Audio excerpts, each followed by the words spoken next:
Hello guys, welcome to E Takshashila classes. स्वागत है आप सभी लोगों का हमारे यूट्यूब चैनल के ऊपर। दोस्तों, आज जो टॉपिक हम स्टार्ट करने वाले हैं वो है हमारा wind system and atmospheric pressure belt. Last session में हमने एटमॉस्फेयर और उसकी लेयर्स के ऊपर डिस्कशन की थी। तो जो आज का हमारा टॉपिक रहेगा ये एटमॉस्फेरिक प्रेशर बेल्ट, काफी ज्यादा इंपॉर्टेंट टॉपिक है हमारा। क्योंकि अगर आप देखोगे कि मोस्टली क्वेश्चंस हैं जो आपके क्लाइमेटोलॉजी के, वो इन प्रेशर बेल्ट से ही बनते हैं। और यहीं से आपका कंसेप्ट क्लियर होगा और आगे की जो क्लाइमेटोलॉजी होगी वो आप अच्छे से समझ सकोगे। तो ये टॉपिक काफी ज्यादा इंपॉर्टेंट है हमारा। तो आज का सेशन स्टार्ट करने से पहले हम लास्ट जो हमने सेशन में कवर किया था उसके ऊपर प्रीवियस ईयर क्वेश्चंस करते हैं। दोस्तों, मैं यहाँ पे आपको बता दूं कि जो प्रीवियस ईयर क्वेश्चंस हैं वो काफी ज्यादा इंपॉर्टेंट है हमारे लिए। क्योंकि जो भी हम तैयारी कर रहे हैं यार, जो भी मैं आपको पढ़ा रहा हूँ या आप कहीं और से पढ़ रहे हो, तो आपको पता कैसे चलेगा कि हाँ, जो हमारी प्रेपरेशन है वो सही से जा रही है या नहीं। तो एकमात्र साधन है, सोर्स है प्रीवियस ईयर क्वेश्चंस। उनको ट्राई कीजिएगा, तभी आपको पता चलेगा कि आपकी तैयारी कैसी चल रही है। आइए जी, अब करते हैं टॉपिक को स्टार्ट। लास्ट हमने किया था एक्सोस्फीयर के बारे में, जो हमारी लास्ट लेयर है। लेयर्स के बारे में मैं आपको बता दूं, यहाँ पे हमने 5 लेयर्स देखी थी। ठीक है जी, टॉप से जो स्टार्ट हो रही है। टॉप मोस्ट लेयर कौन सी थी हमारे पास यहाँ पे? टॉप मोस्ट लेयर अगर मैं अल्फाबेटिकली बोलूं, एबीसी हमने देखा था। तो सबसे पहले हमारे पास ई आ रहा था, तो एक्सोस्फीयर।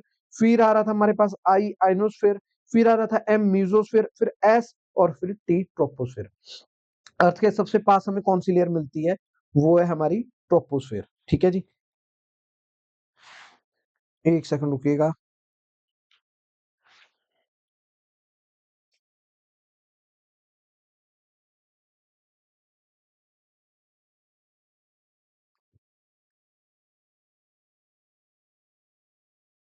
हाँ जी, आइए। तो जो हमारी लेयर है वो कौन सी है सबसे पास अर्थ के पास? ट्रोपोस्फेयर। जो भी सारी बायोलॉजिकल एक्टिविटीज हैं वो इस ट्रोपोस्फेयर में ही हमें देखने को मिलेगी। क्लाउड्स, ट्रीज, रेनफॉल, वो सारे हमने कवर कर लिए थे। स्ट्रेटो हमारी हॉटेस्ट लेयर, सॉरी, स्ट्रेटो हमारी हॉट लेयर है जहां पे ओजोन हमें मिलती है और एरोप्लेन्स यहीं फ्लाई करते हैं। मीजो सबसे ठंडी आ गई। आगे आइनो, आयनस्फीयर के कारण सबसे गर्म आ गई। एक्सो हमारी स्पेस है, आउटर मोस्ट लेयर है जो 32,000 किलोमीटर तक एक्सटेंड करती है। एक और टॉपिक है छोटा सा दोस्तों, काफी इंटरेस्टिंग टॉपिक है, इसके ऊपर भी क्वेश्चन पूछा जाता है। तो आइए देखते हैं अरोरास। यार, आप इंस्टाग्राम तो सभी लोग चलाते होंगे। इंस्टाग्राम चलाते टाइम आपने या यूट्यूब पे आपने देखा होगा कि लोग रील्स पोस्ट करते हैं कि नॉर्थ और साउथ पोल पे काफी कलरफुल लाइट्स होती है देखने को। काफी अच्छी लगती है देखने में। तो लाइट्स होती क्या है? उन लाइट्स को अरोरास बोला जाता है। ये हमें नॉर्थ पोल और साउथ पोल पर देखने को मिलेगी और काफी ज्यादा अच्छी लाइट्स होती है, ब्यूटीफुल लाइट्स होती है जो स्काई में देखने को मिलती है। इन लाइट्स को अरोरास बोला जाता है। अगर आप नॉर्थ पोल पे देखोगे इनको, तो वहां पे इनके दो नाम है। इनको बोला जाता है एक तो नदर्न लाइट्स, एक अरोरा बोरेलिसिस। तो ये दो नाम है यहाँ पे, एक तो बोला जाएगा अरोरा बोरेलिसिस, दूसरा बोला जाएगा नदर्न लाइट्स।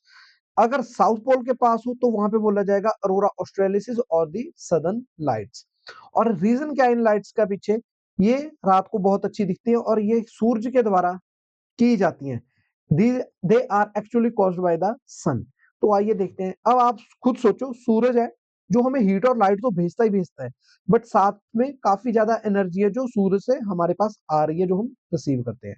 और अर्थ के अराउंड यहाँ पे हमारे पास मैग्नेटिक फील्ड्स होती है जो अर्थ को शील्ड करती हैं। जो एनर्जी सूरज से आ रही है उससे हमें शील्ड प्रोवाइड करवाती हैं, जो ये मैग्नेटिक फील्ड्स हैं अर्थ के अराउंड। तो यहाँ पे मैं आपको फोटो दिखा देता हूँ। ये देखिए, ये सूरज है। सूरज क्या कर रहा है यहाँ पे? हीट और एनर्जी तो हमारे पास आ ही रही है, लाइट, हीट और लाइट, साथ के साथ में और काफी ज्यादा एनर्जी सूरज के द्वारा क्या की जाती है? रिलीज की जाती है। तो जो हमारी अर्थ है, इसके अराउंड हमें यहाँ पे ये देखिए मैग्नेटिक फील्ड्स हैं, ये शील्ड है, ये हमें देखने को मिल रही है। ये क्या करती है? इस एनर्जी से हमें बचाती है। तो जो सूरज से एनर्जी आती है वो इस मैग्नेटिक शील्ड से टकराती है। आइए अब देखते हैं। सूरज से एक ना एनर्जी है, a kind of solar storm, जिसे कोरोनल मास इजेक्शन बोला जाता है। वो सूरज से रिलीज होएगा और वो आके जो मैग्नेटिक फील्ड है अर्थ की, उनसे टकराएगा। और उन टकराने के कारण, मैग्नेटिक फील्ड से टकराने के बाद, वो एनर्जी नॉर्थ और साउथ पोल पे एंटर करेगी इनटू द अर्थ एटमॉस्फेयर। तो यहाँ पे आप देख सकते हो, ये जो एनर्जी है यहाँ पे मैग्नेटिक फील्ड के साथ टकरा के अर्थ के एटमॉस्फेयर में एंटर कर रही है, नॉर्थ पोल से और साउथ पोल से। तो ये इसलिए यहाँ पे जो एनर्जी है वो लाइट्स के रूप में हमें नॉर्थ और साउथ में देखने को मिलेगी। ये होते हैं अरोरास। काफी कलरफुल स्काईज होते हैं, ये ऐसी लाइट्स हैं जो अर्थ के एटमॉस्फेयर में एंटर करेंगी नॉर्थ पोल पे और साउथ पोल पे। ये देखो, these particles interact with gases in our atmosphere resulting into the beautiful display of lights in the sky। Oxygen के कारण ऑफ ग्रीन कलर आएगा और रेड कलर आएगा, नाइट्रोजन के कारण ब्लू और पर्पल कलर आएगा। तो यहाँ पे कलर नहीं पूछे जाने वाले आपसे, अरोरास का कंसेप्ट पूछा जाएगा। एक कोरोनल मास है जो सूर्य से रिलीज हो रहा है और अर्थ की जो मैग्नेटिक फील्ड है अर्थ को शील्ड कर रही है, उनसे वो टकराएगी एनर्जी और वो अर्थ के एटमॉस्फेयर में एंटर करेगी नॉर्थ और साउथ पोल पे इन कलरफुल स्काईज के तौर पे, लाइट्स के तौर पे। और इनके नाम पूछे जाते हैं, अरोरा बोरेलिस और नदर्न लाइट्स नॉर्थ में बोलेंगे, साउथ में इनको बोला जाएगा सदर्न लाइट्स और अरोरा ऑस्ट्रेलिस। ये देखिए, क्या और प्लैनेट्स में जिनके पास अरोरा होगा? हाँ जी बिल्कुल, जहां पे एटमॉस्फेयर और मैग्नेटिक फील्ड होगी जिस प्लेनेट के पास, वहां पे अरोरास होंगे। ये जुपिटर और सैटर्न पे भी देखे जाते हैं। आइए क्वेश्चन करते हैं। मैंने बोला था कि पी वाई क्यूज वो हम हर सेशन में करेंगे। Which among the following cities of India will have mid day sun exactly overhead once a year? कौन सी सिटी है इंडिया की जहां पे मिड डे सन एग्जैक्टली होएगा वंस अ ईयर? तो आइए देखते हैं। एक तो ऑप्शन में हमारे पास आ रहा है दिल्ली एंड चेन्नई। अब देखिए, अर्थ ये हमारी 0 डिग्री इक्वेटर हो गया, 23.5 डिग्री नॉर्थ में है और 23.5 डिग्री साउथ में है। इसे बोलेंगे इक्वेटर, इसे बोलेंगे ट्रॉपिक ऑफ कैंसर और ये ट्रॉपिक ऑफ कैप्रिकॉर्न। अब सूरज इंडिया में मैक्सिमम 23.5 डिग्री तक आता है, यहाँ पे रेस पड़ेंगी परपेंडिकुलर इंडिया में ट्रॉपिक ऑफ कैंसर के ऊपर। बट दिल्ली दिल्ली है जो हमारा, दिल्ली यहाँ पे है भाई 28 के पास ऊपर, तो यहाँ पे तो रेस कभी डायरेक्टली पहुंचेंगी नहीं, परपेंडिकुलर तो पड़ नहीं रही, यहाँ पे स्लैंट होके जा रही है रेस। तो जो भी 23.5 के ऊपर सिटीज हैं उनके ऊपर कभी भी ओवरहेड नहीं आएगा सूर्य, वहां पे स्लैंट होके ही रेस पड़ेंगी। तो दिल्ली तो यार स्लैंट होके पड़ रही है, डायरेक्ट नहीं पड़ रही, तो दिल्ली को एलिमिनेट कर दिया जाएगा। श्रीनगर तो उससे भी ऊपर है, इसलिए ये भी एलिमिनेट हो जाएगा। हैदराबाद एंड कोहिमा, कोहिमा यार राजधानी है, कैपिटल है नागालैंड की। याद करने का तरीका, नाग है, नाग के पास क्या होती है? मणि होती है, कोहिनूर मणि। ठीक है जी, कोहिनूर मैंने साथ में लगा दिया, हीरे को बोलते हैं। नाग के पास मणि होती है। ठीक है जी, नागालैंड, कोहिनूर से कोहिमा। बाकी अपने अपने आप निमोनिक बना सकते हो, ये मेरे को सही लगा तो मैंने आपको ये बता दिया। तो यहाँ भी कोहिमा भी हमारा 23.5 से ऊपर रहेगा। नागपुर एंड कोलकाता, तो भाई ये दो सिटीज हैं जहां पे ओवरहेड रहेगा सूर्य वंस अ ईयर। आंसर रहेगा डी। तो भाई यहाँ से ऐसे क्वेश्चन एग्जाम में पूछे जा सकते हैं। मोस्ट ओजोन गैस कौन सी एटमोस्फेयर के लेयर में पाई जाती है? ये आपको मैंने कई बार करवा दिया है, ये आंसर रहेगा हमारा स्ट्रेटो। लोएस्ट टेम्परेचर अभी क्या था, देखने की जरूरत नहीं, मिजो। कौन सी, ये अभी क्वेश्चन किया, अभी इसको छोड़ देते हैं। रेडियो वेव्स कहां से रिफ्लेक्ट बैक होती हैं? आयनोस्फेयर। ठीक है जी, तो भाई मित्रों ये क्वेश्चन पूछे जा रहे हैं सिंपल सिंपल से। ठीक है, अब हम बात करेंगे आगे अपने नए टॉपिक की, विंड सिस्टम और एटमॉस्फेरिक प्रेशर सिस्टम की। ठीक है जी, आइए पहले मैं एक टॉपिक आपको यहाँ पे, एक और सिंपल सा टॉपिक है ये बता देता हूँ। ये एटमॉस्फेरिक प्रेशर बेल्ट है जो हमारा, ये टॉपिक स्टार्ट होने से पहले अल्बेडो, ये टर्म याद रख लीजिएगा। अल्बेडो क्या होता है? ये एक पोर्शन होता है सोलर एनर्जी का जो रिफ्लेक्ट बैक किया जाता है अर्थ के सरफेस के द्वारा, स्पेस में द्वारा से। ठीक है जी, इनटू द स्पेस। सूरज है, ठीक है, पेन खो गया मेरा, एक सेकंड। ये हमारा सन है, सन से रेज आ रही है, ठीक है जी, सोलर एनर्जी आ रही है, और ये जो अर्थ के सरफेस के द्वारा रिफ्लेक्ट बैक की जाएगी उसको हम अल्बेडो बोलते हैं। ठीक है, जब ये रेज आ रही होती है तो ये पास होती है एटमोस्फेयर से, कुछ तो वहीं पे स्कैटर हो जाती है, रिफ्लेक्ट बैक कर दी जाती है, कुछ अब्सॉर्ब कर ली जाती है। जो अर्थ के सरफेस के द्वारा रिफ्लेक्ट बैक की जाएंगी उनको क्या बोलते हैं? Albedo of the earth. ये देखिए, यहाँ पे ये इनकमिंग सोलर रेज है, अल्बेडो मतलब कि कितनी रिफ्लेक्ट बैक की जा रही है स्पेस में। ठीक है, अल्बेडो यहाँ पे देख रहे हैं, ये तो रिफ्लेक्ट की जा रही है एटमोस्फेयर के द्वारा, ये क्लाउड्स के द्वारा, ये की जा रही है अर्थ के सरफेस के द्वारा। तुम क्या बोलेंगे?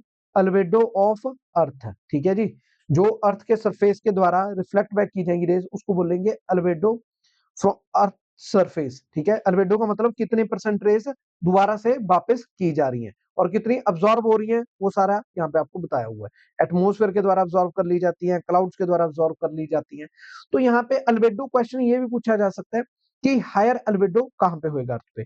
अब आप खुद सोचो, जो एक शाइनी सरफेस होएगा वहां से ज्यादा रिफ्लेक्ट बैक करेगी, तो अर्थ का हाईएस्ट अल्बेडो कहां पे होएगा, स्नो के ऊपर होएगा। स्नो पे सबसे ज्यादा ये रिफ्लेक्ट बैक करेगी, जो रिजिड सरफेस होएगा जैसे ग्राउंड हो गया, लैंड होगी, वो ऑब्जॉर्व कर लेगी, तो वहां पे लोएस्ट अल्बेडो मिलेगा। हाईएस्ट हमें मिलेगा स्नो के ऊपर। अब आइए विंड सिस्टम के ऊपर। ठीक है जी, ये दो टर्म्स मैंने आपको बतानी थी, एक अरोरा बता दिया, एक अल्बेडो बता दिया। क्वेश्चंस देखेंगे इनके ऊपर अगर कोई मिलेगा हमें। ठीक है, अब बात करेंगे विंड की। विंड क्या होती है? विंड हवा होती है जो एक प्लेस से दूसरी प्लेस पे मूव कर रही होती है। एक और यहाँ पे मैं बात आपको बता दूं, आपने देखा होगा कि विंड हमेशा हाई प्रेशर से लो प्रेशर पे मूव करती है। High pressure to low pressure move करेगी विंड। आपने देखा होगा कि जब भी आप किसी ट्रक के पास जा रहे हो, हाईवे पे आप बाइक चला रहे हो, आपके पास से कोई ट्रक जाता है तेज स्पीड में, तो आप अंदर को खींचे जाते हो। क्यों? क्योंकि वो टायरों के कारण वहां पे जो टेम्परेचर है वो इंक्रीज हो गया, प्रेशर बिल्कुल लो हो गया। बाहर से हाई प्रेशर उस जो खाली बना है, वैक्यूम है, उसको फिल करने के लिए हवा बहुत तेजी से रश करती है, तो आप उस ट्रक की तरफ खींचे चलते हो। तो यहाँ पे ये याद रखिएगा, विंड हमेशा हाई प्रेशर से लो प्रेशर चलेगी। जहां पे हाई प्रेशर होगा वहां पे टेम्परेचर हमेशा लो होएगा, और जहां पे लो प्रेशर है वहां पे टेम्परेचर हमेशा हाई मिलेगा। High temperature, low pressure. ये पेन नहीं चल रहा मेरा, पता नहीं क्या दिक्कत आ गई। ये टी क्यों नहीं डल रहा? हाई टेम्परेचर, लो, चलो ठीक है मित्रों। तो याद रखिएगा, विंड हमेशा हाई प्रेशर से लो प्रेशर चल रही है। Wind is air moving from a place that has a higher pressure to one that has the lower pressure. Wind एक रिजल्ट है जो डिफरेंस है प्रेशर में एंड एटमोस्फेयर में which interact with the rotation of earth. Wind एक result ही है जो टेम्परेचर में, हमारे प्रेशर में डिफरेंस है। हाई प्रेशर, यहाँ पे प्रेशर ज्यादा है, एक लोकेशन ले लो, यहाँ पे प्रेशर ज्यादा है, यहाँ पे प्रेशर कम है, तो यहाँ से हवा इस तरफ को चलनी स्टार्ट हो जाएगी। तो विंड एक जो प्रेशर में डिफरेंस है उसी का तो रिजल्ट है। Wind is always named after the direction it is coming from. Wind का हमेशा नाम उस डायरेक्शन पे होएगा जिस डायरेक्शन से वो आ रही होगी। अगर तो विंड ईस्ट टू वेस्ट चल रही है, ईस्ट तरफ से इस तरफ को चल रही है, वेस्ट तरफ को चल रही है, ईस्ट से वेस्ट, तो विंड को बोला जाएगा ईस्टर्ली। अगर वेस्ट से आ रही थी तो बोला जाएगा वेस्टर्ली। कुछ फैक्टर्स हैं जो विंड को अफेक्ट करेंगे, जैसे प्रेशर ग्रेडियंट फोर्स हो गया, कोरियोलिस इफेक्ट हो गया, और जो प्रेशर में डिफरेंस होएगा उतनी ही विंड की स्पीड होएगी, वेलोसिटी होएगी। ये कुछ फैक्टर्स हैं, इन फैक्टर्स को भी हम आगे जाके देखते हैं। अभी प्रेशर ग्रेडियंट फोर्स और Coriolis effect. Pressure gradient force क्या होता है? ये जो चेंज होएगा प्रेशर में, हाई प्रेशर है, लो प्रेशर है, जो प्रेशर में चेंज आ रहा है, जो गिवन डिस्टेंस पे मेजर किया जाएगा, उसे प्रेशर ग्रेडियंट बोला जाता है। तो यहाँ पे ध्यान रखिएगा, pressure gradient, the change in pressure measure across a given distance is called a pressure gradient. एक और टर्म है यहाँ पे, जैसे अल्बेडो बताया मैंने, अरोरा बताया, ऐसी एक वर्ड है आइसोबार। आइसोबार क्या होता है कि मान लीजिए यहाँ पे जो प्रेशर है वो 150 डीबी है, जो यहाँ पे प्रेशर है वो भी 150 डीबी है, ये एरिया यहाँ पे भी सेम प्रेशर है 150 डीबी। तो ये जो डॉट है ये क्या हम कनेक्ट कर रहे हैं यहाँ पे, ये देखिए, तो ये एक लाइन है जो सेम प्रेशर वाले एरियाज को कनेक्ट कर रही है। Places having the same pressure, जो लाइन उन एरियाज को कनेक्ट करेगी उसे हम आइसोबार बोलते हैं। ठीक है जी, isobar are the line connecting places of equal pressure, और जो चेंज होएगा प्रेशर में, जो एक गिवन डिस्टेंस पे मेजर किया जाएगा, उसे हम प्रेशर ग्रेडियंट बोलेंगे। कोरियोलिस, कोरियोलिस इफेक्ट देखते हैं। अब पहले मैं आपको एक चीज बता रहा हूं, ये ध्यान दीजिएगा। ये हमारी अर्थ है, ये रोटेट कर रही है ऐसे, ठीक है ना। तो जो हमारी विंड है उसने चाहना ऐसे था, बट ये अर्थ की रोटेशन के कारण ऐसे इस तरफ को चलेगी, राइट साइड चलेगी। ठीक है जी, विंड का पाथ चेंज हो गया अर्थ की रोटेशन के कारण। और यहीं पे विंड ऐसे चलना था, ऊपर को आना था, बट अर्थ की रोटेशन के कारण ये विंड इस तरफ चलेगी। नीचे तो ये लेफ्ट तरफ चलेगी, ऊपर ये राइट साइड चलेगी। तो यहाँ पे जो कोरियोलिस है वो क्या करता है, विंड का जो पाथ है उसको डाइवर्ट कर देता है, विंड के पाथ को चेंज कर देता है। नॉर्थ में तो ये विंड को राइट साइड डिफ्लेक्ट कर देगा, राइट साइड चली जाएगी विंड ऐसे चलती चलती। साउथ में विंड लेफ्ट साइड चली जाएगी। तो यहाँ पे ये विंड का पाथ चेंज कर देगा, कोरियोलिस अर्थ की रोटेशन के कारण हो रहा है। और जो ये कोरियोलिस है ये इक्वेटर पे तो जीरो मिलेगी, और पोल्स पे ये मैक्सिमम होगी। तो याद रखिएगा कॉरियोलिस इफेक्ट। तो दो चीजें हमने देख ली। ये देखिए यहाँ पे क्या हो रहा है, विंड का पाथ है, जो विंड ने ऐसे चलना था नॉर्थ में, राइट साइड को मूव कर दिया। ऐसे चलना था राइट, ये ऐसे मूव कर दिया। साउथ में लेफ्ट को मूव करेगी, ऐसे चलना था विंड ने, तो इस तरफ को चलेगी विंड। तो ये देखिए ये विंड का पाथ क्या कर देगी, चेंज कर देगी डायरेक्शन ऑफ रोटेशन, अर्थ की रोटेशन के। अल्बेडो मैंने आपको बता दिया। अभी तक हमने कुछ नहीं देखा, अभी हमने टर्म्स ही देखी है। एक आइसोबार देखा है क्या होता है, कोरियोलिस इफेक्ट देखा है, प्रेशर ग्रेडियंट देखा है, अरोरास देखा है और अल्बेडो देखा है। अभी तक हमने यही पॉइंट्स देखे हैं।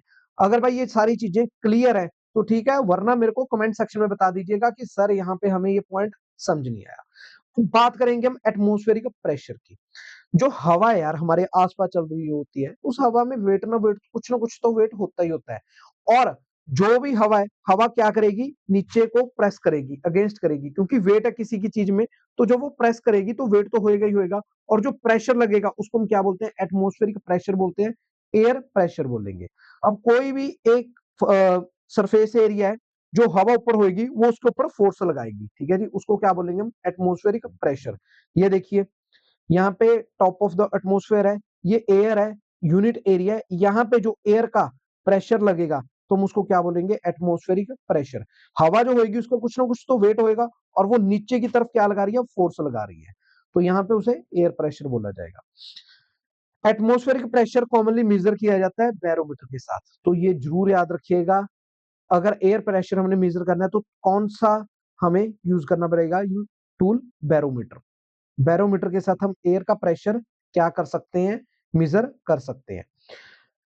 A atmospheric pressure is defined as force unit per unit area exerted against a surface by the weight of the air above that surface।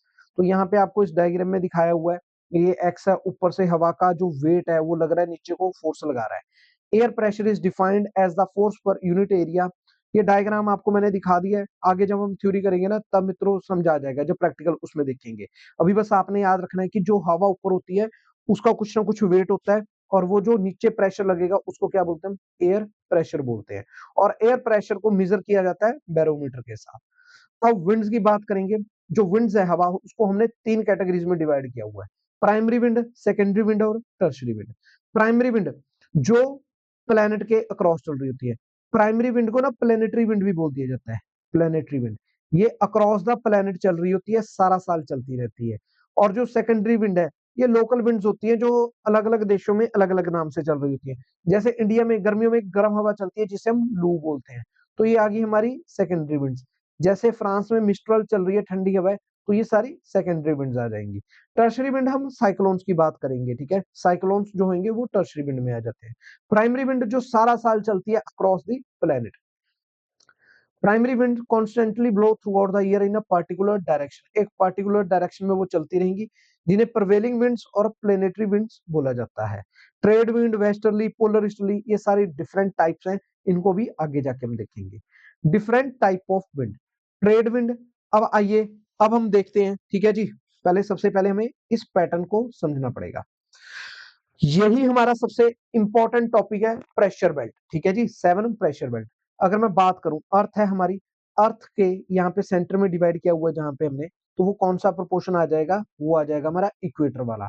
Equator पे सूरज की रेज सारा साल पड़ती रहती है, तो यहाँ पे यार सारा साल रेज पड़ने के कारण गर्मी होगी यहाँ पे, तो टेम्परेचर क्या रहेगा यहाँ पे, हाई टेम्परेचर। और मैंने बताया जो प्रेशर होएगा वो इससे इनवर्स होएगा, तो अगर टेम्परेचर हाई है प्रेशर लो मिलेगा।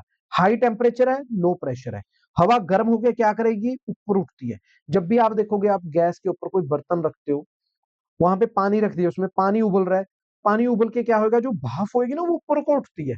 हवा गर्म होकर हमेशा ऊपर को उठेगी लाइटर होके। और ठंडी हवा, जब भी आप अपना फ्रिज खोलोगे ना, फ्रीजर से देखना, जो गैस होगी, भाप होगी, वो नीचे को गिरती है ठंडी होके। तो हवा हमेशा गर्म होकर ऊपर उठती है लाइट होके। तो यहाँ पे टेम्परेचर हाई है, गर्मी बहुत पड़ रही है, हवा गर्म होकर क्या होगी, ऊपर को उठेगी, ऐसे हवा उठ रही है। और यहाँ पे 30 डिग्री, यहाँ पे हवा जाके वो बैठ जाएगी, ठीक है जी, यहाँ पे हवा वो बैठ जाएगी। और यहाँ पे ठंडा एरिया है, तो कौन सा होगा, टेम्परेचर लो है, प्रेशर होगा हमारा हाई 30 डिग्री पे, यहाँ पे हवा ठंडी होकर बैठ रही है, तो temperature low, pressure high. Wind आपने हमेशा देखा है हाई प्रेशर से लो प्रेशर चलेगी, तो इस हाई प्रेशर से लो प्रेशर के लिए विंड ऐसे चलेगी, इस हाई प्रेशर से विंड चलेगी लो प्रेशर की तरफ। ये देखिए, अब यहाँ पे भी नीचे जो 60 डिग्री है, ये जो बेल्ट है इनका तो हमने देख लिया है कि रीजन है कि हवा गर्म के ऊपर बैठ रही है, इसलिए डायनामिक बेल्ट्स है हमारे पास। तो हाई प्रेशर लो प्रेशर होएगा हमारे पास इक्वेटर पे, बिल्कुल लो प्रेशर बेल्ट बनेगी। उससे ऊपर 30 डिग्री नॉर्थ और 30 डिग्री साउथ पे हमारे पास हाई प्रेशर बेल्ट बनेगी। और उनसे ऊपर अब यहाँ पे 60 डिग्री हाई प्रेशर के बाद फिर कौन सी बेल्ट बनेगी, लो प्रेशर। और उससे पोल्स पे ठंड होती है, यहाँ पे हाई प्रेशर। तो यहाँ पे पोल्स पे कौन सी मिलेगी, यहाँ पे भी हमें हाई प्रेशर। 60 डिग्री पे लो प्रेशर, 30 डिग्री पे हाई प्रेशर। तो यहां से हवा गर्म होकर 30 डिग्री पे बैठी, ठंडी हुई, और यहाँ पे हमारा temperature low, pressure high. 30 degree high pressure से एक हवा जा रही है 0 डिग्री की तरफ, एक हवा जाएगी यहाँ पे लो प्रेशर की तरफ। ये देखो ऐसे।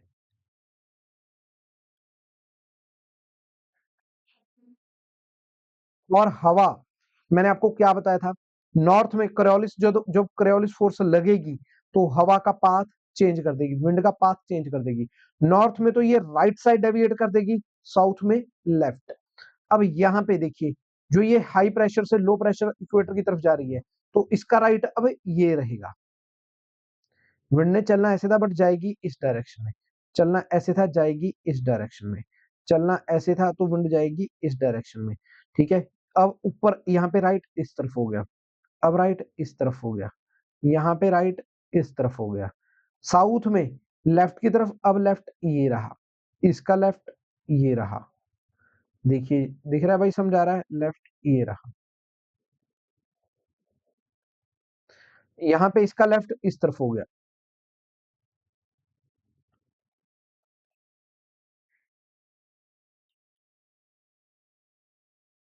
लो, ठीक है जी।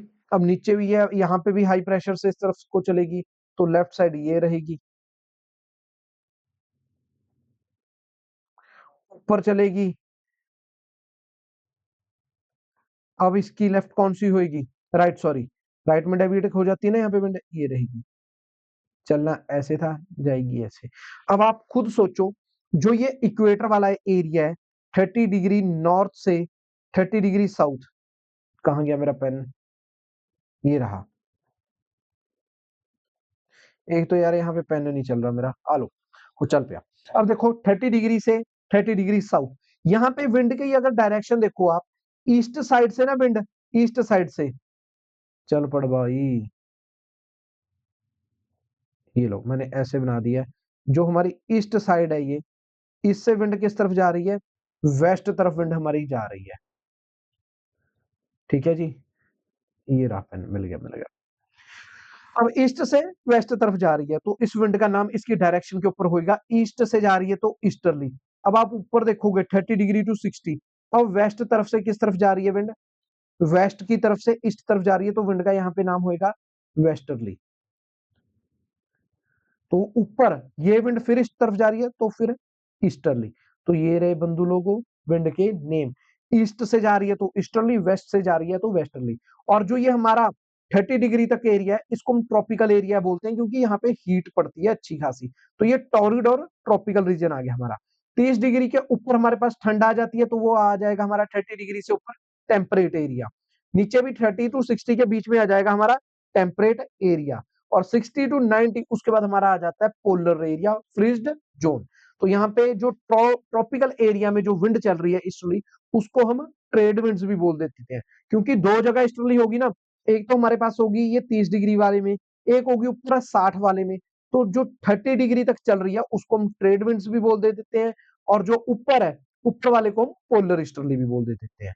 तो बीच में जो चल रही है उसको बोलेंगे हम वेस्टर्ली। आइए अब देखते हैं डिफरेंट टाइप्स ऑफ विंड में हमने जो किया था ट्रेड विंड। ट्रेड विंड क्या है, इनको ट्रॉपिकल ईस्टर्ली भी बोला जाता है और ट्रेड विंड्स भी बोला जाता है। ये राइट साइड चल रही है नदर्न हेमिस्फीयर में, और लेफ्ट जा रही है सदर्न हेमिस्फीयर में ड्यू टू कोरियोलिस फोर्स। अब इनको परमानेंट विंड बोला जाता है, ये 30 डिग्री नॉर्थ से 30 डिग्री साउथ लैटिट्यूड में चल रहे हैं, इक्वेटर रीजन में ईस्ट टू वेस्ट चल रही हैं। ये सब ट्रॉपिकल हाई प्रेशर बेल्ट से चल रही है इक्वेटोरल लो प्रेशर बेल्ट की तरफ। ये नॉर्दर्न ट्रेड्स बोला जाएगा ईस्ट में, और साउथ में इनको क्या बोला जाएगा, south eastern trades, north eastern trades और साउथ ईस्टर्न ट्रेड्स। तो दोस्तों ये था हमारा आज का ट्रेड विंड्स का कंसेप्ट। अब हम बात करेंगे कल को वेस्टर्लीज के ऊपर। दोस्तों अगर थोड़ी सी कंफ्यूजन हुई है ना तो मेरे को कमेंट्स में बता दिएगा, मैं सिंपल टर्म्स में और आपको थोड़ा सा और एक्सप्लेन कर दूंगा।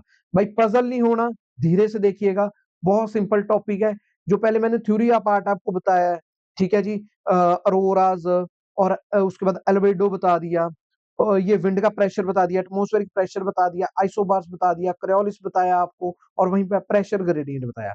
क्वेश्चंस करेंगे तब आपका जो कंसेप्ट होगा वो बिल्कुल क्लियर हो जाएगा। अगर आपको कोई डाउट लग रहा है तो आप मेरे को कमेंट्स में बता सकते हैं।